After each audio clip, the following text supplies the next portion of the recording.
이 시간 우리에게 주신 하나님의 말씀은 신약성경 마가복음 15장 1절부터 5절까지 말씀입니다.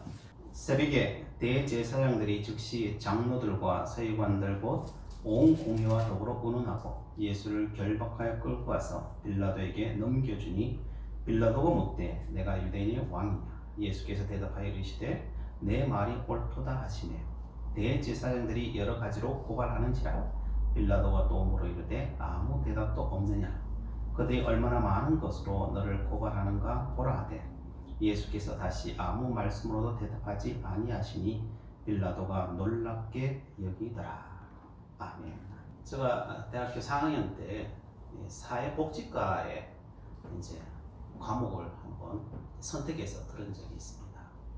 그래서 사회복지는 뭘 가르치는가 싶어서 궁금하기도 해서 한 과목 개론적인 것을 들은 적이 있습니다. 그때 공부를 하고 A+를 받은 적이 있어요. 거의 사상 최초로 A+를 받은 적이 있어요. 남의 과목에 가서 신학이 아니라 사회복지에 가서 A+를 받았어요. 근데 너무 쉬웠어요. 저는 가서 하는 게. 그래서 사회복지과 애들은 A+를 못 받아요. 거의 대부분 B나 이렇게밖에 못 받았어요. 그래서 교수님한테 물었죠. 왜 A+를 주셨습니까? 라고 하니까 그분이 이야기를 하시는 거예요. 자기는 최무일 교수님인데 자기는 고아원에서 자랐다는 거예요. 어릴 때부터 고아원에서 자랐는데 그 고아원에서 자라면서 그 고아원의 수많은 비리들을 봤다는 거예요. 가장 건강해야 될 사회복지기관에서 가장 많은 비리가 저질러지는 것을 자기는 어릴 때부터 그걸 다 봤다는 거예요. 그래서 사회복지인이 중요한 게 아니라 기독교 정신을 가진 그리스도인이 필요하구나 라고 하는 것을 뼈저리게 느꼈다는 거예요. 그는 자기 삶 속에서 느낀 거니까요. 굉장히 막 분노할 때도 있었고요. 그리고 모든 것을 다 이 사회가 뒤집어지기를 바란 적도 있었고, 그래서 반항적으로 나간 적도 있었고 그랬는데, 나중에는 예수님을 만나고 그가 바뀐 거예요. 그 모든 것에서 돌이켜서 예수님을 만나니까 어떻게 살아야 되는지가 보이는 거예요. 내가 그 가장 어두운 중심, 세상에는 가장 밝은 곳이라고 하는 그곳이 자기가 보기엔 가장 어두운 곳이고, 그래서 내가 그곳을 정화하는 사람을 만들어야 되겠다. 그래서 이분이 사회복지학을 고아원에서부터 시작해가지고 공부를 추월해서 교수가 된 거예요. 그래서 교수가 되어서 학문을 가르치는 사람, 학문도 중요하지만 학문이 사람을 변화시키지 않는다는 거예요. 그리스도가 사람을 변화시킨다는 것을 알면서 가르치는 거예요. 뭘 가르치느냐? 기독교 신앙을 가르치는 거예요. 그러면서 기말고사의 문제가 뭐냐면 인간 이해, 인간이 뭔가, 왜 인간이 사회복지를 못하는가, 여기에 대해서 논술을 하셔야 돼요. 저희는 너무 쉬워요. 신앙을 한 사람은 너무나 쉬워요. 기독교 신앙은 뭐냐면 전적 타락이에요. 전적 타락한 우리의 인간, 그래서 못하는 거예요. 그래서 신학적으로 전적 타락에 대해서 쭉 내가 2페이지에 걸쳐서 쫙 써서 신학적으로 그 인간 이해를 써서 냈더니 A+를 준. 저희들한테 너무 쉬운 내용인데 사회복지를 한 아이들은 어떤 인간 이해, 기본적인 그게 없으니까요. 이걸 어떻게 접근해야 될지를 모르는 거예요. 사회복지학 이론을 가지고 그것을 정리할 수 없는 문제예요. 그래서 내가 뛰어나서가 아니라 기본적으로 신학을 했고 인간 이해를 알기 때문에, 그 교수님이 뭘 원하는지를 알기 때문에, 성경은 끊임없이 우리에게 이야기하는 것은 너 자신을 알라는 거예요. 너가 어떤 존재인지를 알아야 된다는 거예요. 칼빈은 말합니다. 인간은 전적으로 타락한 존재이다. 여기에서부터 시작하는 거예요. 인간은 철저히 타락한 존재라는 것을 아니?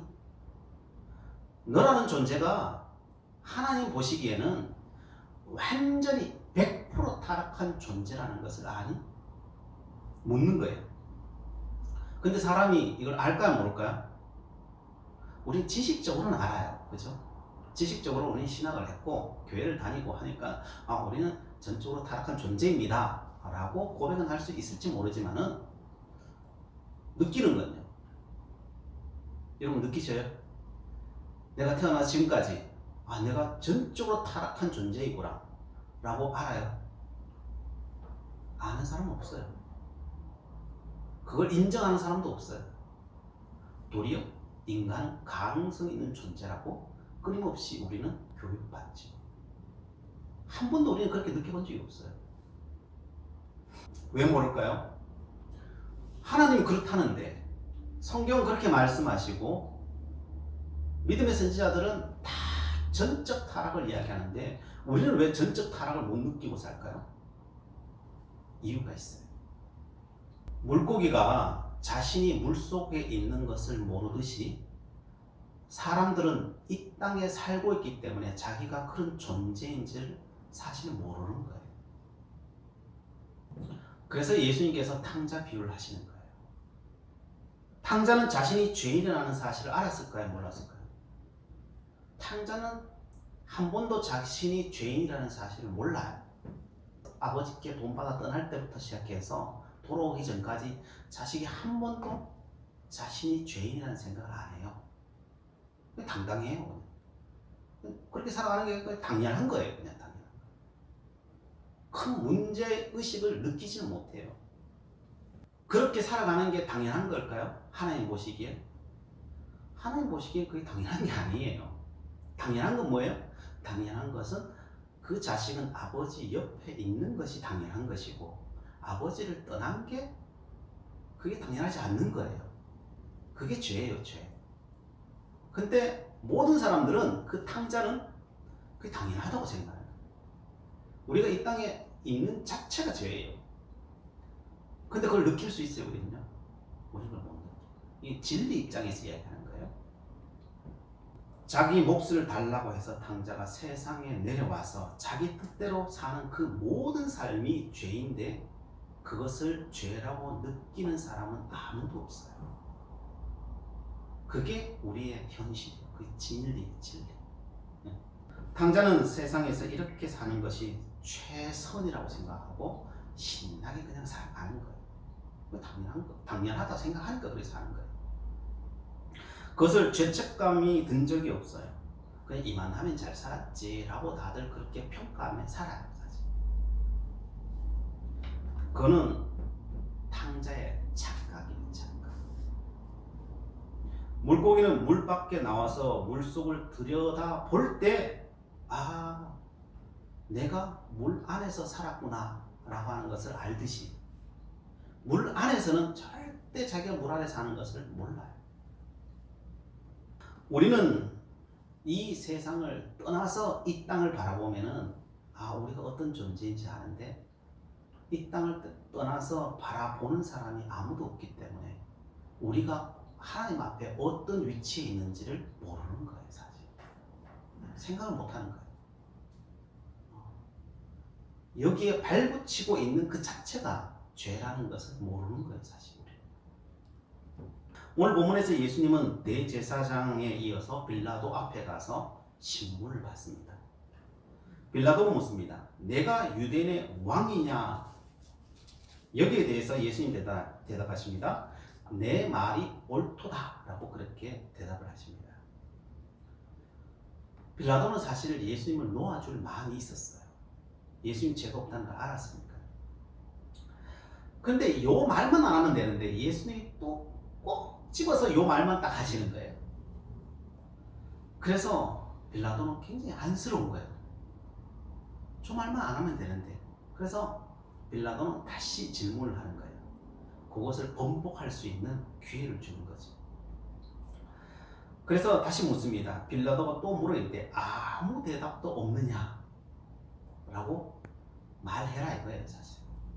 번복해라는 거죠. 예수님께서는 그곳을 빠져나갈 수 있는 길은 식어죽 먹기.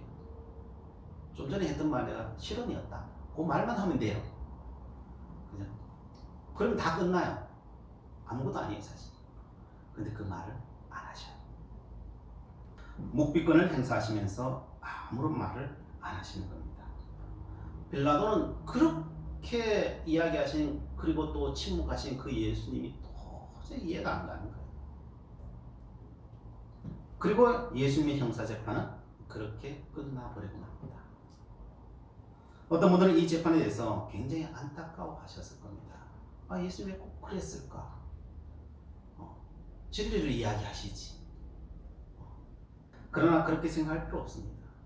어차피 예수님께서는 진리의 말씀을 많이 했어도 결과는 똑같아요, 사실.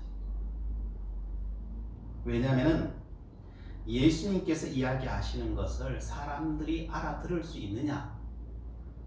사람들이 알아들을 수가 없어요, 사실. 예수님 그 자리에서, 그 재판 자리에서 1000마디를 하고 10,000마디를 한다 해도 백성들은, 이 땅에 있는 사람들은요, 그 말을 알아들을 수가 없어요. 왜 그럴까요? 왜냐하면 예수님이 이야기하시는 것과 사람이 알아듣는 것에 근본적인 차이가 있기 때문에 그래요. 로마서 3장 4절 보겠습니다. 로마서 한번 가봅시다. 로마서 3장 4절. 사람은 다 거짓되되 오직 하나님은 참되시다 할지어다. 아멘. 여기까지만 하겠습니다. 사람은 다 어떻다는 거예요? 다 거짓되다는 거예요. 이게 진실이에요. 이게 진리예요. 왜 거짓되다고 이야기했어요? 다 우리는 물속에 살기 때문에요. 우리가 움직이는 모든 것들은 사실은 다 거짓돼요. 진실된 게 없어요, 사람이. 왜냐하면 여기서 행하는 것은, 그래서 이런 예화를 들은 분도 있어요. 우리는 해적선을 탄 선원이다. 거기서 아무리 좋은 것을 해도 뭘 하고 있는 걸까요? 해적선을 돕고 있는 거예요. 그래서 다 거짓되다는 거예요. 다 거짓되다. 우리 형편이 그런 거예요, 사실. 그걸 이제 진리를 본 사도 바울이 그걸 본 거예요. 그걸 본 거예요. 그래서 사람은 다 거짓되되 오직 뭐만 참돼요? 하나님만 참된 거예요. 다른 말로 예수님만 참된 거예요. 왜요? 예수님 물 밖에 있기 때문에 이걸 볼 수 있기 때문에 그래요. 물 안에서는 절대 못 봐요. 물 밖에서만 볼 수 있어요.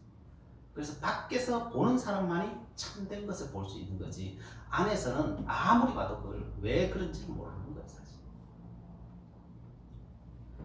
하나님 입장에서는 사람들이 이 땅에 발붙이고 있는 자체가 거짓인 거예요, 사실. 거짓을 해서 거짓이 아니에요. 거짓을 해서 거짓이 아니라 우리가 세상적으로 진리라고 이야기하는 자체가 거짓이에요. 이게 여기서 하는 말 그 자체가 다 거짓일 수밖에 없는 거예요. 왜요? 우리가 다 전적 타락했잖아요.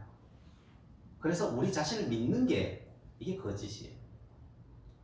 그래서 어떻게 해요? 가장 선한 사회복지기관에서 가장 큰 타락이 일어나는 거예요. 지금 윤미향 사건이 그런 내용이에요, 사실. 그가 뭐 대단히 잘못해서 이런 차원이 아니에요. 다 똑같은 거예요, 사실. 다 똑같은 거예요. 그렇게 맡겨지면은 다 그래 돼요. 누구는 그래 되고 누구는 안 되고 이런 차원이 아니에요. 믿는 사람은 그렇고 안 믿는 사람은 저렇다, 이게 아니에요. 모든 사람은 그래요. 모든 사람은. 왜냐면 그게 법적으로 묶여져 있지 않으면, 그죠? 하나님의 법에 묶여져 있지 않으면 모든 사람은 그렇게 되는 거예요. 그래서 칼빈이 전적 타락을 이야기하는 거예요. 시간만 지나면 그렇게 되는 거예요, 사실. 그래서 하나님과 동행하지 못한 모든 시간은 인간은 결국은 죄를 지을 수밖에 없는 거예요.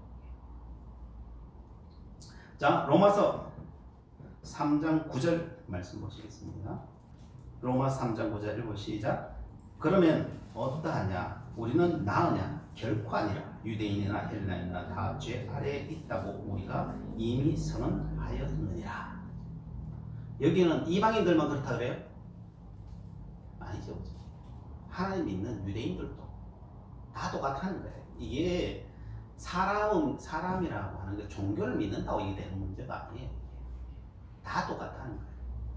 진리의 입장에서 보면요, 종교를 믿어도 주님 바깥에서 보지 못하면은, 주님의 은혜로 보지 못하면은 그 판단은 다 흐려질 수밖에 없다는 거예요.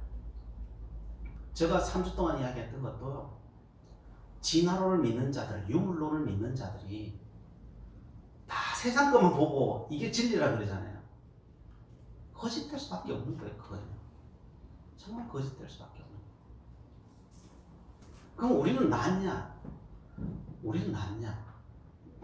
우리가 인간이 만든, 믿는 자들이 만든 것도 불합리할 수밖에 없어요. 결코 더 나을 수도 없어요, 사실. 그들보다는 약간 더 나아요, 사실. 약간 더 나은데, 그렇다고 해가지고 죄가 아니냐? 아니다, 죄.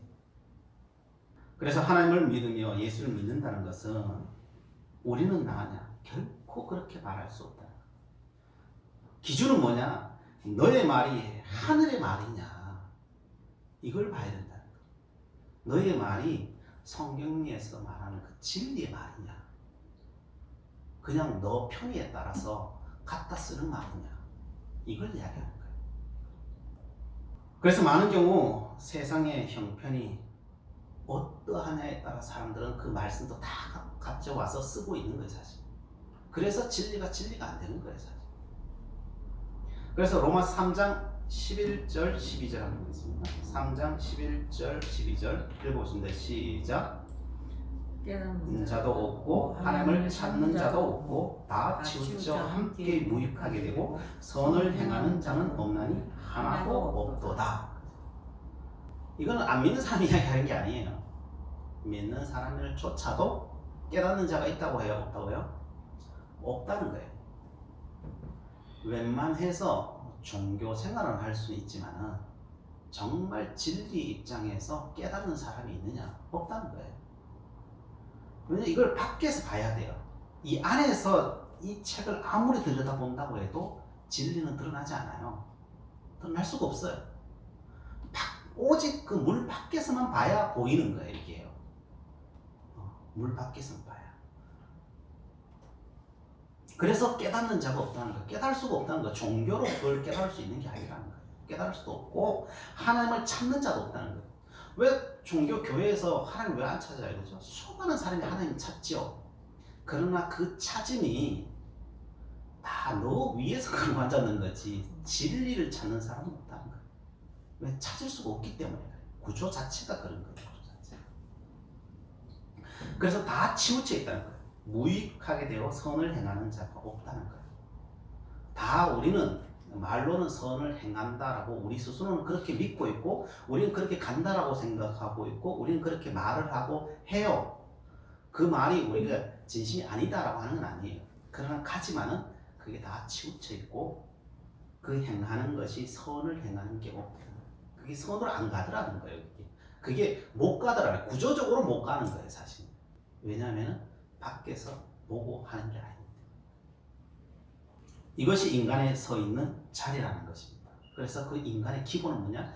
전적 타락인 것을 너가 아느냐는 거예요. 거기서부터 시작하지 않으면 우리는 시작이 안 되는 사람들이라는 거예요.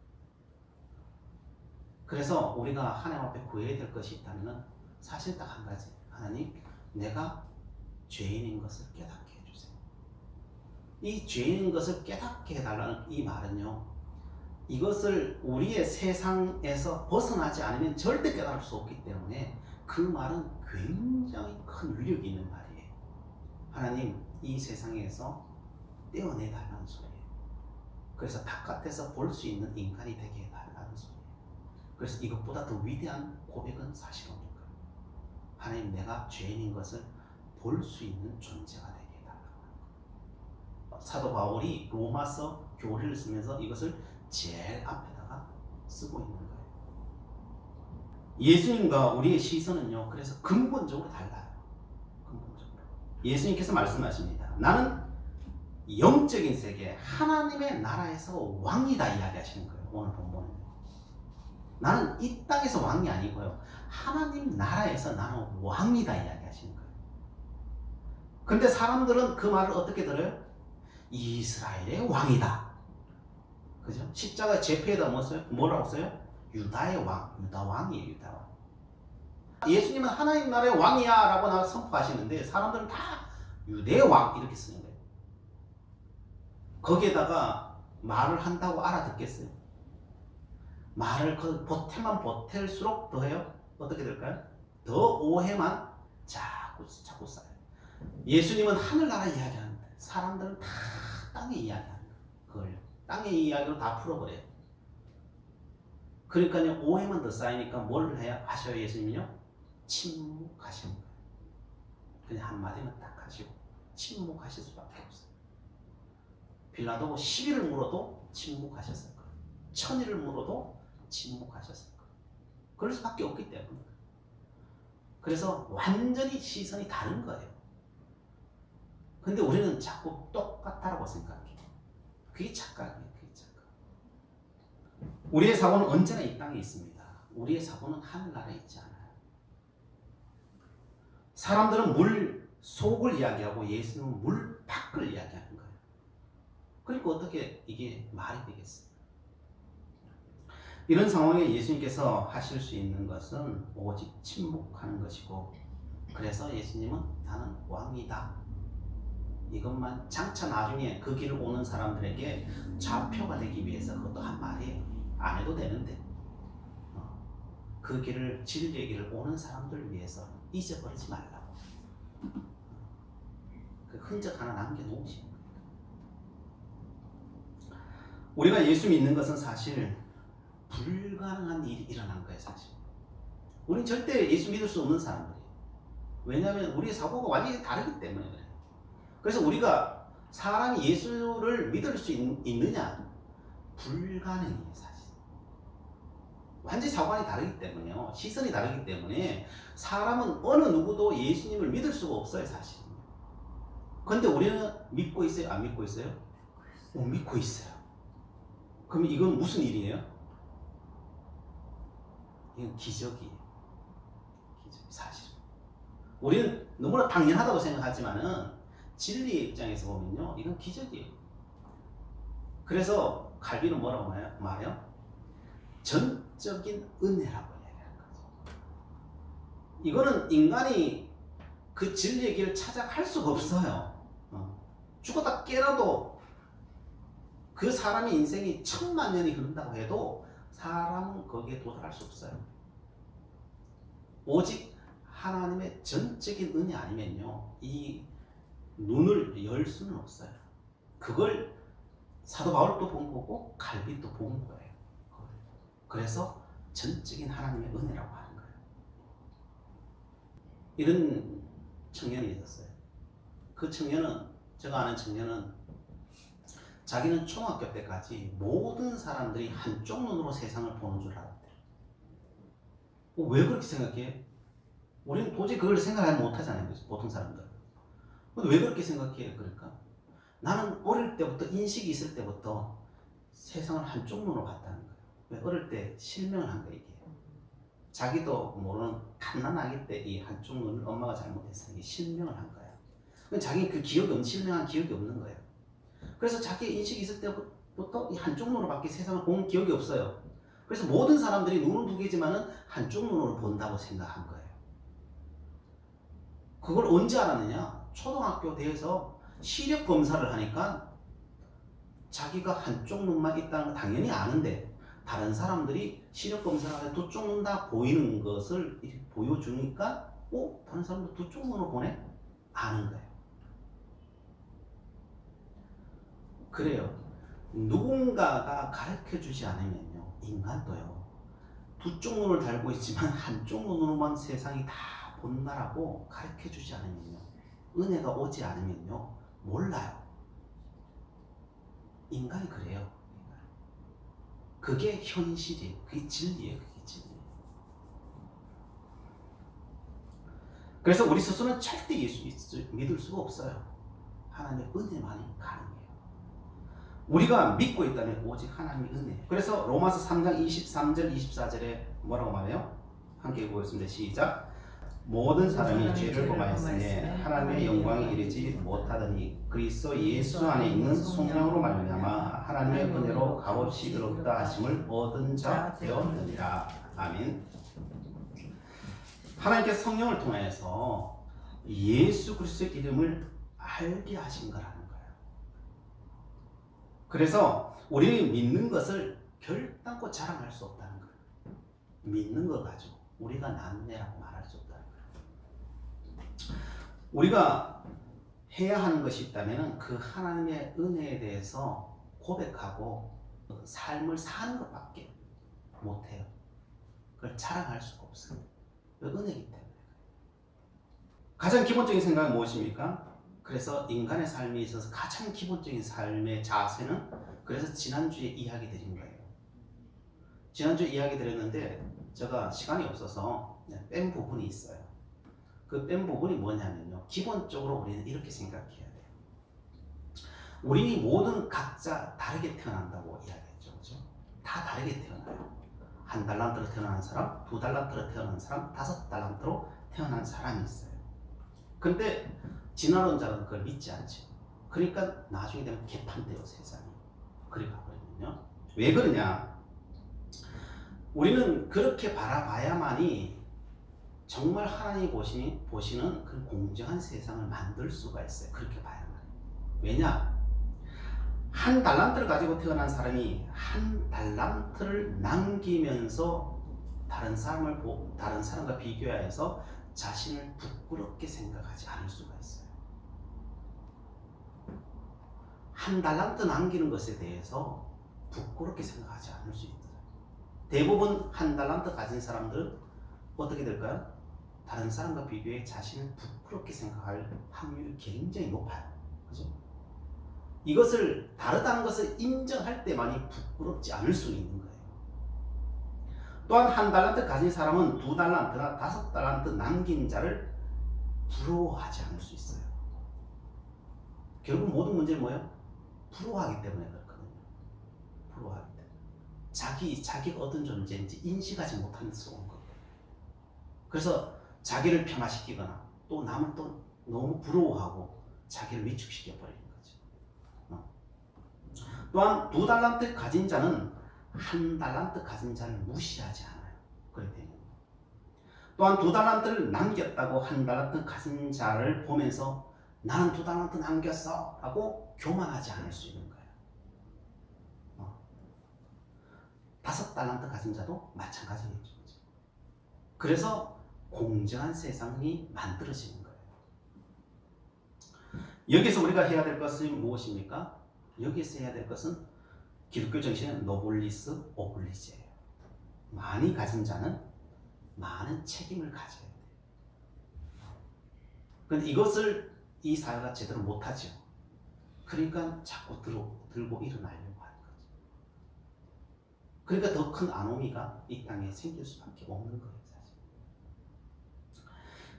이것이 우리에게 주신 가장 안정적인, 이 땅 위에서 가장 안정적인 기독교적인 세계관이에요. 이게 구원받은 자의 자세예요. 그러나 공평하게 만들어버리면, 이 세계를 공평하게 만들어버리면 어떻게 되겠어요? 도리어 불평등이 생겨나기 시작해요. 이렇게 바라보지 못하면요. 1달란트 가진 사람이 2달란트 가진 사람의 능력을 요구하면 어떻게 되겠습니까? 죽을 지경인 거예요. 왜? 공평한 2달란트가 공평해야 되니까, 2달란트 공평한 세상이 되어야 되니까요. 1달란트 가진 사람에게 너 2달란트 해 그러잖아요. 그러면 이 사람에게 버거울 거야, 안 버거울 거야? 버겁겠죠, 그죠? 강요하는 거예요. 1달란트밖에 못 남기는 사람한테 2달란트 남기라고 하니까요. 얼마나 힘들겠어요. 모두가 평등한 능력을 가지고 있다고 믿는 사람들은 1달란트 가진 사람에게 왜 환경을 똑같이 해줬는데 왜 너는 2달란트의 사람이 되지 못하느냐고 윽박지르는 세계가 되어버릴 수밖에 없어요. 해도 안 되는 거 어떡합니까? 그게 자기 능력 밖이에요, 사실 이런 사람들은.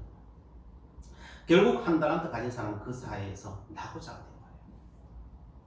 그 사람도 그냥 행복하게 평등하게 살아갈 수 있는데 무시 안 당하고 또한 남을 부러워하지 않고도 충분히 살아갈 수 있는 하나님께서 그것을 다 주셨는데 도리어 그 사람의 그 사회에 낙오자가 되어버리고 그래서 결국은 억지로 하다 보면 어떻게 돼요?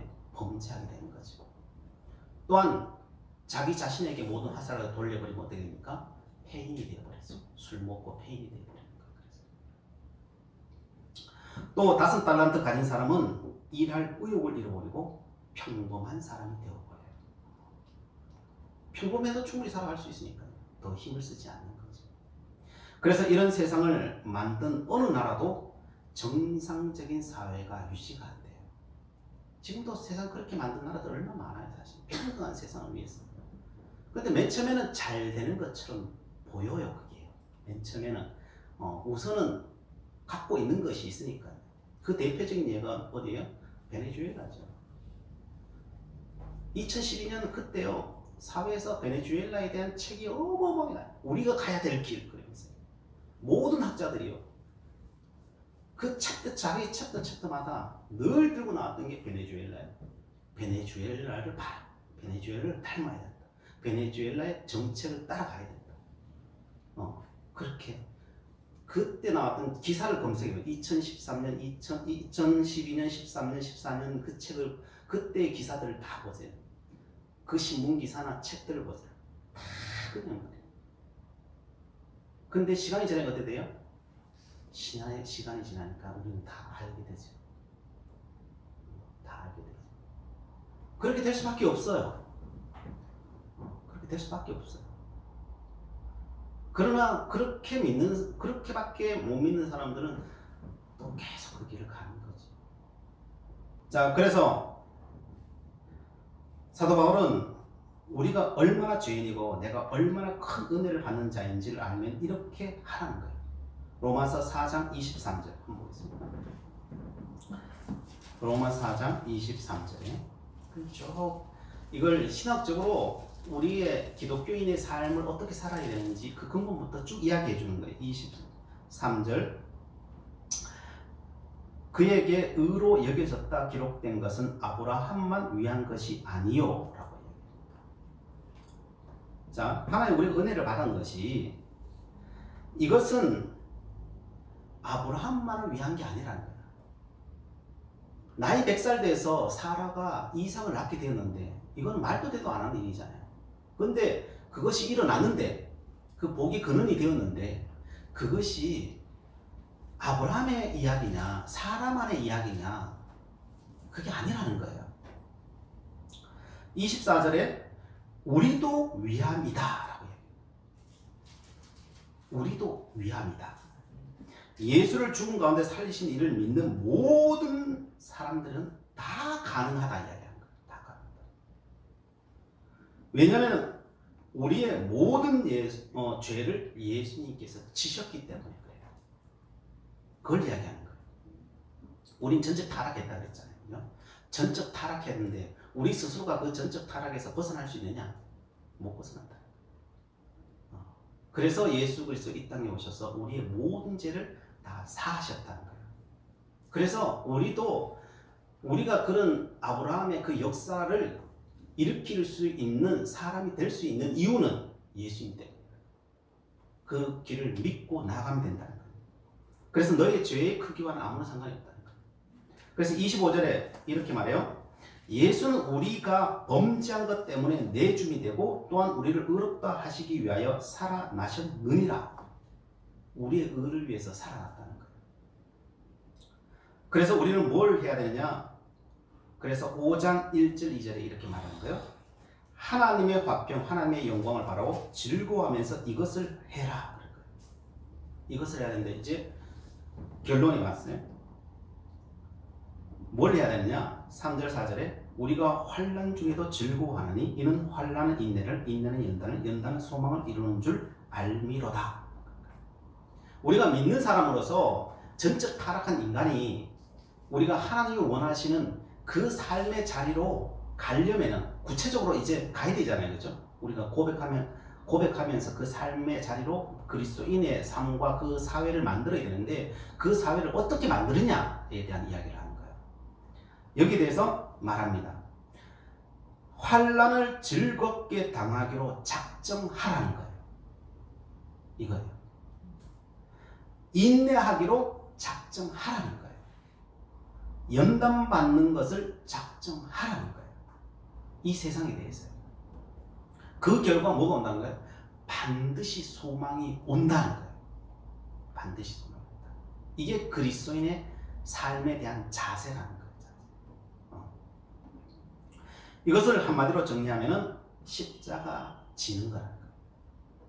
예수님께서 그 사람들 앞에서 그 수많은 문제들, 사실 다 거짓이잖아요. 거짓되면서 그 재판 앞에서 예수님께서 한마디도 안 하시잖아요. 나는 왕이다 라고 하시고 한마디도 안 하시잖아요. 그럼 뭐예요? 즐거이 그 십자가를 지러 그냥 가시는 거죠. 가시는 거죠. 그리고 그 십자가를 끝까지 죽음까지 인내하기로 작정을 해버리는 거죠. 거기서. 그리고 그 연단 받는 것을 그냥 작정해버리는 거예요. 아, 이건 연단이야. 무엇을 위한 연단이야? 참된 소망을 위한 연단이라고 하는 것을 작정해버리는 거예요. 그랬더니 뭐가 나타나요? 거기서 부활의 역사가 나타나는 거죠. 진짜 소망이 무엇인지가 나타나버리더라는 거예요. 그래서 뭐를 해야 되느냐? 우리는 하나님의 말씀 그 진리만을 선포하면 돼요. 사랑의 하나님, 세상은 자꾸만 말씀이 아닌 인간과 이 세상을 보고 믿으라고 합니다. 주님께서 침묵하시면서 십자가를 지셨듯이 저희들도 침묵하면서 진리의 말씀을 들고 십자가 지고 따르기를 원합니다. 이 길이 이 땅에서 환난의 길이요, 인내의 길이요, 연단의 길이지만 반드시 소망으로 이어지는 말씀임을 저희들 믿습니다. 그래서 저희들 그 걸어가기를 원하는 우리 모든 심령 위에 힘과 능력도 지혜도 주시옵소서. 주님께서 우리의 죄를 용서하시고 믿음과 은혜를 주심에 감사하며 이 길을 걷는 우리 모두에게 소망의 은혜로 허락하여 주시옵소서. 예수 그리스도의 이름으로 기도드리옵나이다. 아멘.